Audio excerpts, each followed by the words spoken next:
Herkese selam dostlar. Azdev kanalına hoş gelmişsiniz. Yeni bir videodan karşınızdayım gördüğünüz gibi. Ve bu videoda paket üzerine olacak. NPM paketim üzerine. Bilirsiniz bunun ilk tanıtımını eləmiştim YouTube kanalımda birinci vaxtlarda çıxanda. Ve bugün güncellemeler getirdim buna. Hatta bugün demeyeyim, o paketi yayınlayandan sonra da ben üzerinde işleydim yeni değişikliklerin.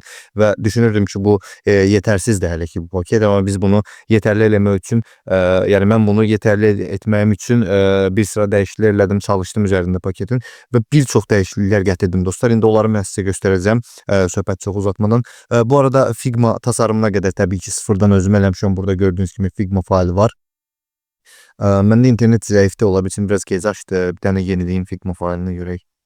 Yani burada buradan istəyirəm başlayayım birinci. Deməli pakette bir sıra önemli değişiklikler oldu diyəndə nəyi nəzərdə tuturam? Onlardan en önde gelen değişikliklerden biri de bu gördüğünüz dark ve light tərəfinin değişiklikləridir. Yani iki dənə mod vermişəm ve her bir modda 3 adet stil özelleştirmesi sağlayabilirsiniz. Yani avtomatik olarak bir mod seçirsiniz ve o modun karşılığını vererek avtomatik bu stillerden birine sahip olursunuz. Bunları da Figma'da bir özüm əllə yazmışam. İndi əlimdən gəldiyi qədər bir sıra değişikliklər eləmişəm stillerde falan. Tabii ki bunlardan burada gördüğünüz %100 olmayabilir. Kod tarafında bazı şeyleri kırmışam, değiştirmişam falan. Ama ortaya bir şey çıkarttığımı düşünürüm.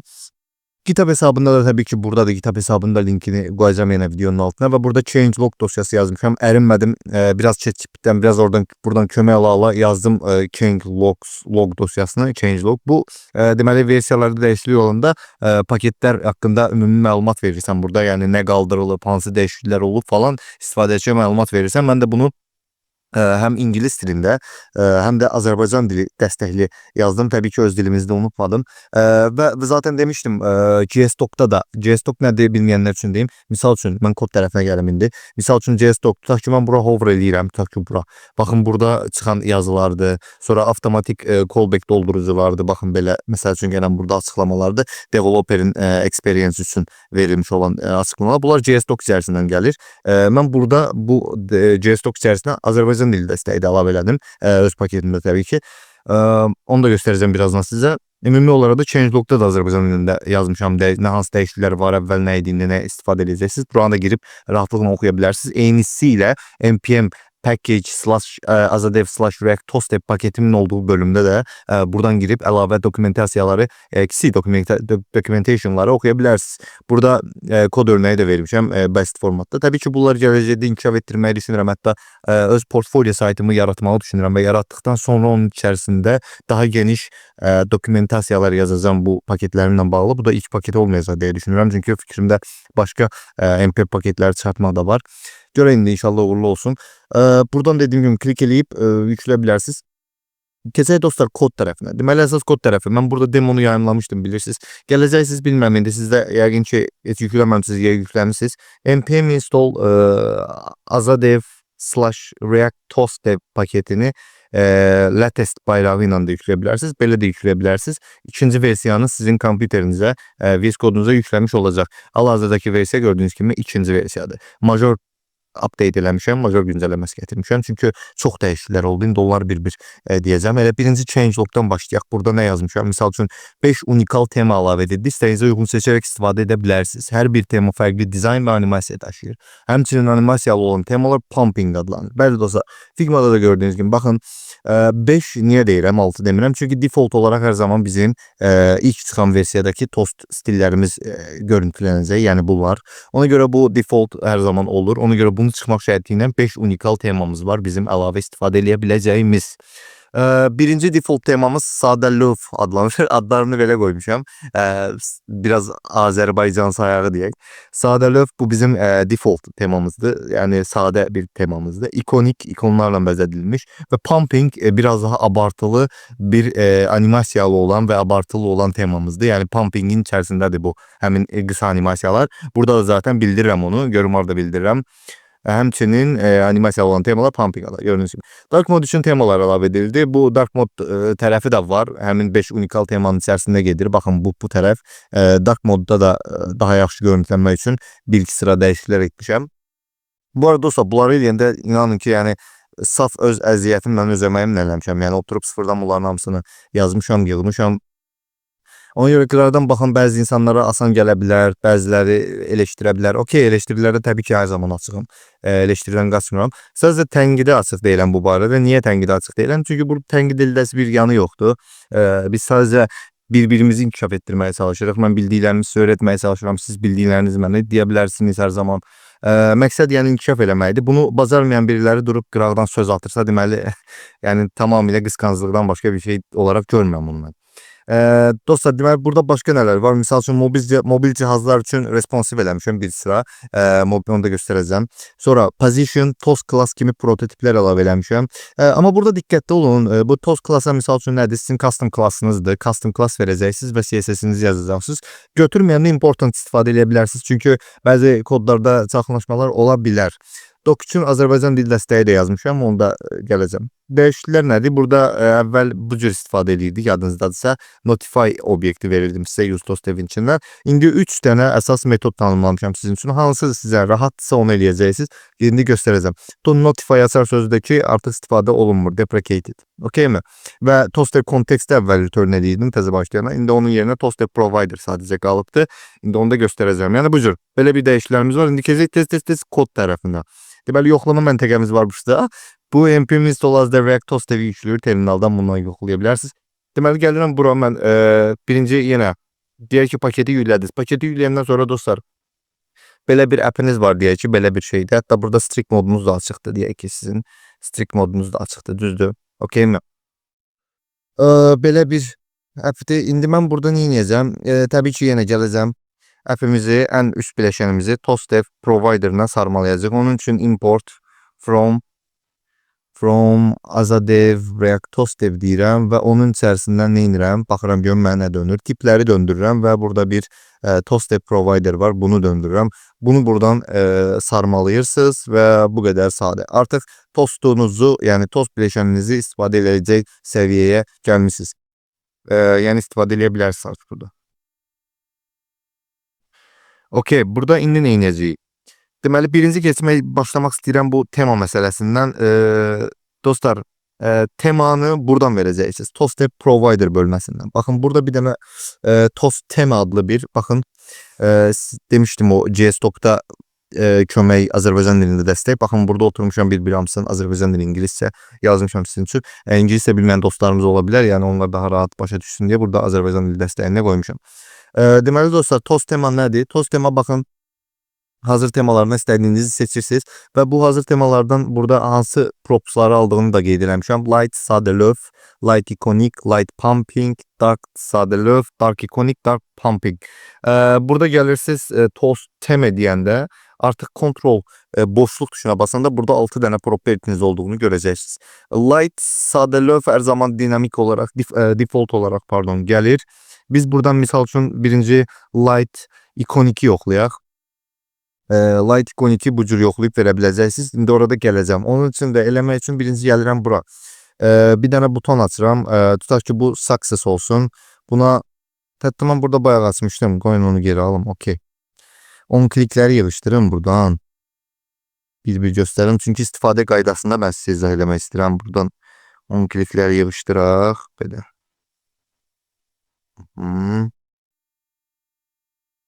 Bu cür. Dostlar, indi ToastDev import eləmişəm gördüyünüz kimi. İndi ora gələcəm, nədir o?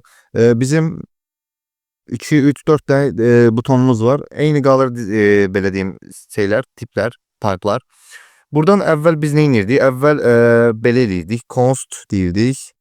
Use ToastDev hookunun içərisindən notify-ı import edirdik və notify.success deyərək, error, warn, info deyərək accessible edirdik. Ancaq o artıq dəyişdirildi. Use ToastDev'in içərisindən əsas 4 dənə property-ni də götürə bilərsiniz istəsəz. Bu arada burada da yenə dediyim kimi Azərbaycan dili dəstəyi var bütün propertylərdə. Baxın, uğurlu bildiriş göstər, məlumat bildirişi göstər. Bunların hamısını yazmışam JS-Doc'da. Burada error, info, success istədiyinizi import eləyib gəlib burada misal üçün butona klik eləyəndə bu cür verə bilərsiniz. Misal üçün error, burada mesajınızı yaza bilərsiniz və digər prototiplərdə buradan yaza bilərsiniz. Və yaxud da bu cür yox. Bu destructuring idi. Destructuring deyirlər buna. İçərdən accessible eləmək. Bunu və yaxud da necə deyim, my toast deyib bir dənə dəyişən ata bilərsiniz. My toast nöqtə error olaraq da bu cür də istifadə edə bilərsiniz dostlar. Yəni istədiyiniz cür istifadə edə bilərsiniz. Və yaxud da ən belə rahat üsulu mən sizə deyim onu bu cür. Gelirsiniz toast dev yazanda zaten editor avtomatik çıxardır. Bir dənə bunu buradan import edirsiniz şeyin içərisindən, React toast devin içərisindən və artıq toast dev error mu dersiniz, toast dev success mi dersiniz, nə dersiniz deyin artıq o cür istifadə edə bilərsiniz. İndi bu bizim nəyimizdir? Məni yoxla success'dır bu. Bunu bir dənə success verək. Mən bunu gəlim göstərim sizə stillerini falan. Deməli toastdev.success deyirəm. Bu boş buraxanda default mesaj alır bilirsiniz. Misal üçün uğurla giriş olundu dedik. Və vergüldən sonra bir dənə belə bir obyekt işarəsi açırsınız və içərisində artıq istəyinizə bağlı parametrlər verə bilərsiniz. Burada isteğe bağlı parametrelerde değişiklik oldu. Bayaq changelog'da da gösterdim. Əvvəl bizdə duration var idi. Icon var idi. Bunları bilirsiniz yəqin ki. Və əsas soundumuz var idi. Bizi digər toast paketlərindən ayıran sound, səsli olma özəlliyi tosterimizin. Ondan əlavə bura position və toast class əlavə eləmişəm. Position özəlliyi 6 dənə default parametre alır. 6. T left, T center, T right, B left, B center, B right. Bu BT top bottom'ın qısaltmasıdır. Artıq məsəl üçün position deyib 2 nöqtə qoyub bottom center yazmaqdansa bir dənə B center yazmağınız bəs eləyəcək. Daha rahat olacağını düşünmüşəm. Misal üçün positionu dəyişməyindi. Default olaraq nə olur? Burada da yazmışam JS dokunda. Mümkün derler. Default olarak T right alır. Yani ne? Top yukarı right sağ pozisiya. Məsəl üçün buradan indi mən belə bir yoxlama edeyim. Yoxlama elədim amma olmadı bir dəqiqə. Toast to success. Niye olmadı? Niye olmadı? Bir şey yadımdan çıxıb çox üzr istəyirəm. Hər zaman yadınızda qalsın. Toast tab komponentini baş biləşənə import eləməlisiniz ki, UI tərəfi işləsin dostlar. Toast tab provider'ı import elədiniz, sarmaladınız appinizlə. Ən üstə bir dənə toast tab'i atın, bırak çox qurtardı yetdi. Hara istəyirsiniz ata bilərsiniz, appin içinə ata bilərsiniz. Genəldə yəni bu cür istifadə olunur. Toast tab'inizi bura atdınızmı? Bununla da söhbət öldü və artıq UI tərəfiniz işləyəcək. Məni yoxla deyirik. Gördüğünüz kimi uğurla giriş olundu mesajımız geldi. Dostlar bakın ikon 2 seçmişəm diye burada default olarak ikon çıxardıram. İkonlar var fərqli. İstədiyinizə uyğun istifadə edə bilərsiniz. Əvvəl burada circle var idi, səhv etmirəmsə, yadınızdadırsa. İndi bunu sadəlöv edirəm. Baxın, sadəlövdə isə gördüyünüz kimi circle'ımız geri qayıtdı. İndi ilə bunu yazmasam da, misal üçün temanı yazmasam da burada default olarak bu temanı görmüş olacağıq. Bu light üçün idi. Light ikonik qalsın hələ ki. Light ikonikdə bu cürdür dostlar. Həmçinin bu error, warn hamısına uyğun ikonlar da dəyişir. Onu da nəzərinizə çatdırım. Sonra burada uğurla giriş olundu dedim və indi pozisiyana baxaq. Gördük biz bayaq sağ right'da, top right'da, yəni yuxarı sağ pozisyonda gördük. İndi position dəyişən, misal üçün B center deyirəm. B center deyəndə də nə olacaq? Ortadan bu cür çıxış eləyəcək bizim tosterimiz. Həmçinin misal üçün B left deyə bilərsiniz. Hansı pozisiyaya qoysaz o pozisiyada çıxacaq dostlar. Gördüyünüz gibi. Positionu bitirdik. Sonra burada nəyimiz var? Bizim toast class əlavə olunub. Toast class'ın da dokumentasiyasını burada yazmışam qısaca. Misal üçün toast class yazdınız. Buradan bir dənə my custom class deyəndə artıq bu nə olacaq? Bu class donda həmin toast'a əlavə olunacaq. Siz import deyərək özəl CSS'inizi yaza bilərsiniz. Başqa nə dəyişiklik olub? Mən elə bu bir dənə bunları qoyum. Yəni belə bu cür formada hamısını tanımlayım. Deməli success'dır bu. Buradan sonra gəlir on click. Nə gəlir? On click nə gəlir? Tık. Bu nədir? Error'dur bu. Error olunmadı. Bunu da gələk bura on click verək. Info tipində yazaq. Olunandır. Bu da info tipidir. Info. Okay. Sonra gəlir bura on click. Məni yoxla. Warn deyirik. Hey, bunun öncəsi yazım. Stop. Okay. Bunu elədik. İndi baxaq görək dostlar. Bu main.tsx'də light ikonikimiz var. Light ikonik bu gördüğünüz kimi bu cür bir toast veririk sizin üçün. Verirəm sizin üçün. Gördüğünüz kimi burada da belə bir icon qoymuşam.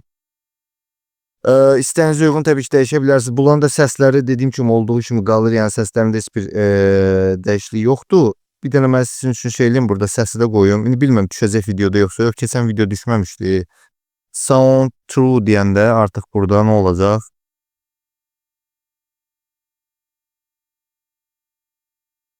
Səsli tosteriniz işə salınmış olacaq. İndi başqa temalarımız var. Buna baxaq. Light ikoniki yoxladıq. Light pumping'ə baxaq dostlar. Light sadə löfü də bildik. O normalımızdır. Gördüğünüz gibi bu pumping tərəfidir. Duration'ı biraz azaldaq misal üçün daha şey olsun. Daha qəşəng görünsün. Mən duration'ı biraz az edirəm bəzi vaxtlarda. Daha performansı daha yaxşı tuturam deyə.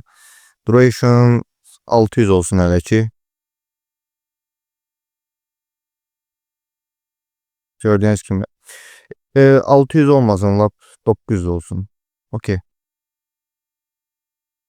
İndi dostlar başqa misal üçün bizim nəyimiz var? Dark sadə löf var. Dark sadə löfə də baxaq. Nə kimi?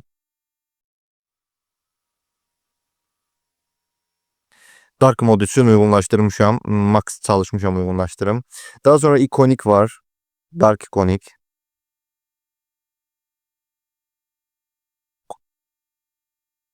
Hansı xoşdursa sizə istifadə edə bilərsiniz. Sonra pumping var. Dark pumping. En sevdiğim budur bu arada.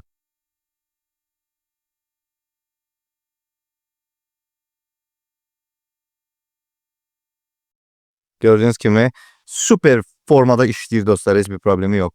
İstifadə edə bilərsiniz rahatlıqla. Bir dənə bu Toast-evi buraya import eləməyi unutmayın. Toast-ev provider'dan da app'inizi sarmalayın. Ən üstə də bir dənə Toast-evi atın. Sonra gəlin burada istədiyiniz kimi любой komponentdə istifadə edə bilərsiniz. Aha bir dənə də. Okey. Yəni belə dostlar, burada temanı istədiyiniz kimi dəyişdirə bilərsiniz. Mən bunun demosunu biraz inkişaf etdirib qoyacağım vaxt olduqca şeyə. Bu saytdan, yəni eyni lokal şeydən də o demo React Native demo Netlify'dan o saytdan çok hoşuma geldi bu arada.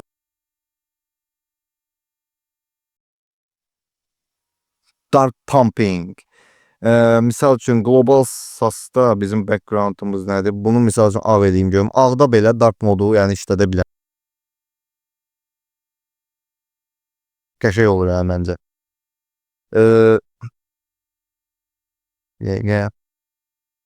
Yəni belə dostlar, başqa bir şey xatırlamıram açığı. CS-Talk'da da dediyim kimi dəyişikliklər var. Onları da zaten yazdıqca görəcəksiniz. Azərbaycan dilində gördüyünüz kimi yazmışam bəzi prototiplər falan hamısını. Sound'udur, duration'udur, bunları dediyim, position allable'unu bunu dediyim. Icon'du, position'da bu cür yazmışam. Toast class'da yazmışam. Yəni istədiyiniz kimi istifadə edə bilərsiniz digər paketlərdə, digər paketlər deyirəm, digər komponentlərinizdə də. Yenə deyirəm, istifadə qaydası bu cürdür. Toast-ev provider'ı import edirsiniz. Digər paketlərdə də zaten bu cürdür. Aşağı yuxarı eyni şeydir. Toast-evi import edirsiniz bura. Application'da sarmalayırsınız Toast-ev provider'ı. Sonra toast temanı istəsəz buradan dəyişdirə bilərsiniz. İstəsəz verməyə bilərsiniz. Verməyəndə nə olacaq deyə bu cür default temalara verəcəksiniz. Toast-evi də verəndə də buradan əlavə 5 fərqli bu dark sadə löf, light sadə löfə çıxma şəklindən 5 fərqli temamız var. Onları istifadə edə bilərsiniz. Yenə deyirəm, kodda mən bəzi şeyləri yanlış eləyə bilərəm. Məsəl üçün deyə bilərsiniz ki, bunu niyə bu cür eləmirsən? Bunu bu cür eləyə bilərdin. Misal üçün necə olardı? Tema tutaq ki, seçərdik dark, UI tərəfi qoyardım. Bu da seçərdik tutaq ki, sadə löf. Bu mənim üçün daha çətin bir istifadə olduğu üçün dostlar mən bunu bu cür eləməmişəm. Təbii ki, bu gələcəkdə daha artırıla bilir temalar üçün uyğun istifadə qaydasıdır. Ancaq mən bunun yerinə sizə rahat olsun deyə bunları eləmişəm. Buradan seçə bilərsiniz.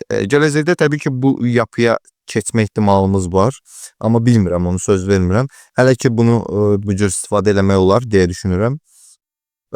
Başqa misal üçün Toast-ev app'ində dediyim kimi gəlirsiniz. Burada bu cür istifadə edə bilərsiniz. 3 istifadə qaydasını mən sizə göstərdim də bayaq, düzdürmü? Birincisi destructuring-lə Toast-ev deyib misal üçün buradan istədiyinizi çıxardırsınız sonra. İkincisi misal üçün custom ad qoya bilərsiniz. Məsəl üçün t bərabərdir use Toast-ev. bu cür. Üçüncüsü də bildiyimiz toastdev.error success artıq nədirsə. Bu üç yoldan birini istifadə edə bilərsiniz istədiyiniz kimi. İndi hal-hazırda istifadə etdiyimiz ən çox tərcih edilən yol toastdev.success_error_info bu cür. Düşünürəm ki, yaxşı oldu, yəni məncə heç bir problem yoxdur burada. Hər şey öz yerində işləyir. Ümid edirəm siz də bəyənərsiniz. İndi bunu daha da genişləndirməyəcəm. Bu əsl danışamadım. Netlify'da qalacaq bu cür yəqin ki. İndi portfolio saytı yazılandan sonra artıq bunun dokumentasiyası üçün əlavə sayt falan açmaq fikrindəyəm. Görək də inşallah yaxşı olar. Başqa videolarda gəlməyə davam edəcək. Özünüzə yaxşı baxın. Sağ olun. Salamat qalın.